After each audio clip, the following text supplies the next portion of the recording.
If we were still in the animal kingdom, the lions that you see on TV, they weren't just born big lions. They had to fight other lions. They had to fight to get that antelope. They had to fight other animals, hyenas, jackals. They had to fight to be the boss. There's nothing that God hates more than sloth and laziness. If God were to create a man and that man were to sit around and do fuck all, God will frown upon you. It's why you're never lucky. If you're listening to this and you think I'm never lucky, I'll tell you why, because God dislikes you because you're fucking lazy. Start to work. Start to show God the beauty of his own creations. You'd be amazed how lucky you'll become. Wow. God is unhappy with these people.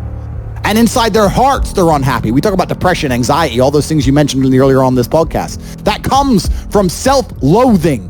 You loathe your own weakness. You loathe your own laziness. This is what all of these things are. I don't feel depression. How can I feel depression when I'm the most powerful version of me that I could ever fucking be?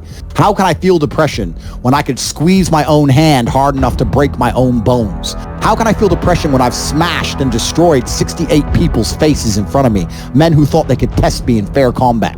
How can I feel depressed? It's impossible. You have to rewire your brain. And the reason your brain needs to be rewired is because anyone who is watching this stream below the age of 30, your brain is already broken. And I'll tell you it's broken. I'll tell you why. Watch your friends when they're on TikTok.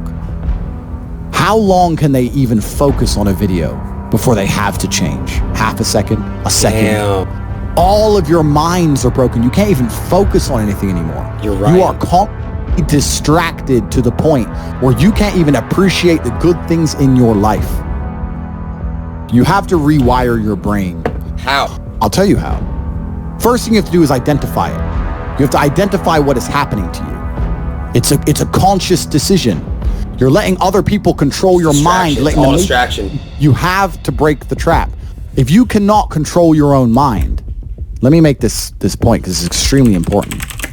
If you cannot control your own mind, then you are just a feather in the wind of life, because your own mind is the only thing you can control. You can't control the weather.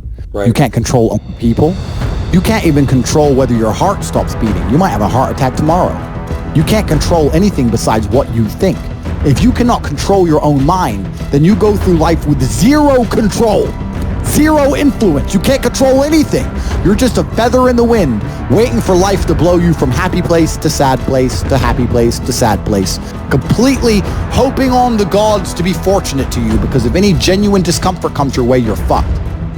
It is trained, like everything else in life. It is trained. So if you find yourself not appreciating what you have until it's gone, then you must blink and cure your brain. If you find yourself unable to focus or concentrate on tasks, you must blink and cure your brain. If you find yourself unable to go and dedicate yourself to something you don't want to do, you must blink and cure your brain.